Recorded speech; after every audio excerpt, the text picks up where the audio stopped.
A very good afternoon. Welcome back to Today on ENCA. 8 people died in a stampede to gain entry to the Olembe Stadium ahead of the Cameroon versus Comoros game last night. The incident has made global headlines. International sports journalist Oma Akatugba unpacks this with us at the current moment. A very good afternoon, Omar. Thanks for taking the time to chat to us right here on ENCA. Of course, the first question that I want to ask you is, were you at the stadium yesterday? No, I was not at the stadium, but I followed the situation closely. And I can just say it's a very sad one for the African Nations Cup that has struggled to gain respect from the world before it started, and of course started with some beautiful results, and here we are again, a very negative story coming out of the African Nations Cup. I mean, Omar, what system is being followed to determine the approved 60% stadium attendance is reached, and why was it not followed? Because clearly there were more than 80% of fans within stadiums. You could see them literally not have a seat ahead of kickoff. Honestly, from what I've seen, I don't think that is being followed thoroughly. At Nigeria's last game against Tunisia, before the game ended, the stadium was almost filled to capacity. And I asked myself, how are they following the 80% COVID-19 restriction that has been put before the tournament?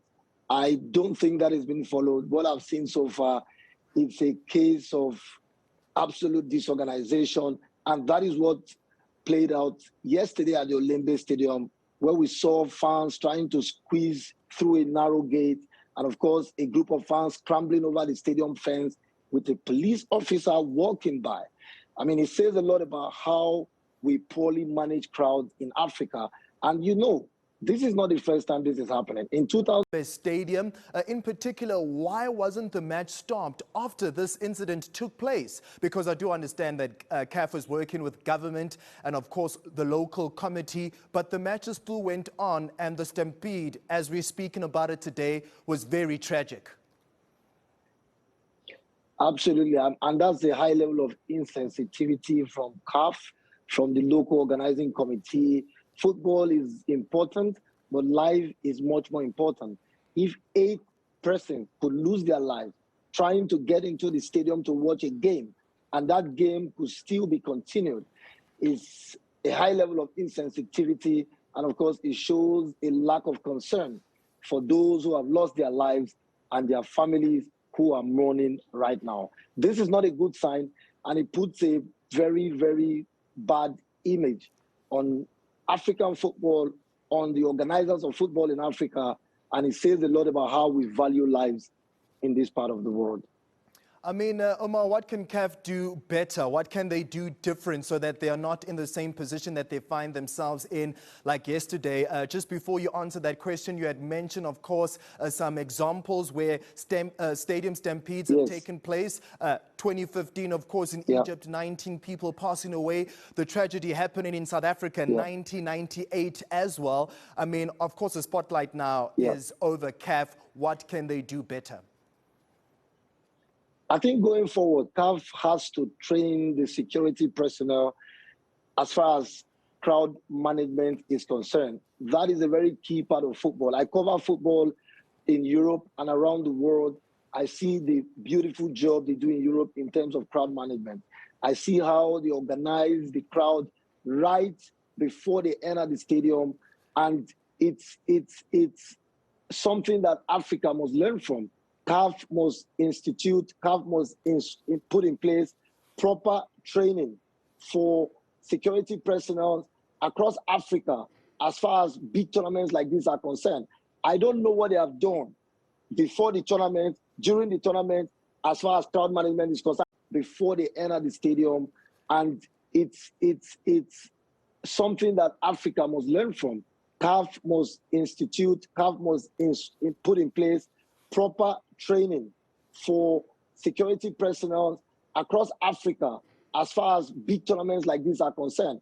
I don't know what they have done before the tournament, during the tournament, as far as crowd management is concerned, because they should have expected something like this, especially when it involves the host nation, because the people are passionate. They want to see their country play. So the security personnel must be properly trained in how to manage crowd. And you know that the crowd in Africa is special because there's a general lack of education. And that is also why you see people scrambling to, over the stadium fencing and squeezing through a narrow gate. Sometimes Omar, let me just jump in there as well again one more time, Omar, in particular, because, I mean, the tournament was going to be called off in 2019. It was pushed back. There were talks about infrastructure delays, construction delays as well that caused, of course, CAF just saying we cannot have the tournament in 2019 as well. They did push back the start time. So I don't know if this is also just, alluding to the fact that maybe it was premature for the 33rd edition of the Africa Cup of Nations to take place, because CAF also stated that security concerns was the major motivation for why that factored in the 2019 tournament being pushed back. What can you say about that?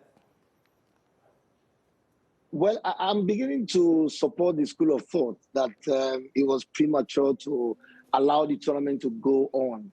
I used to be one of those who spoke vehemently in favor of the tournament to go on.